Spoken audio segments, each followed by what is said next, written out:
Sa mga breastfeeding mommies na katulad ko, very important ang gatas para sa mga baby natin, kaya kailangan mo to. Eto nga pala yung nabili kong silicone breast milk collector. Tingnan mo naman, sobrang ganda nito kasi meron na nga siyang sarili niyang lagayan.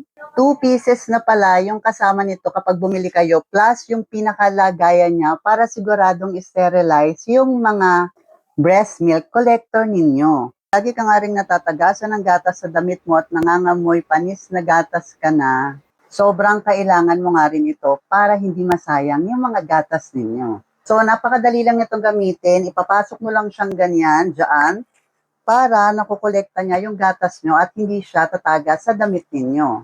At once na puno na nga yung inyong pinaka breast milk collector, meron siya ditong butas na ganito. So, i-open mo lang yan. And then, dito mo naman ngayon isasalin sa pinakabote ng ating baby. Siguradong hindi masasayang yung gatas ninyo.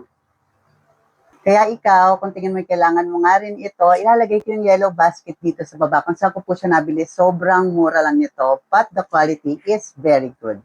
So, yun lang, and have a great day po. Bye-bye!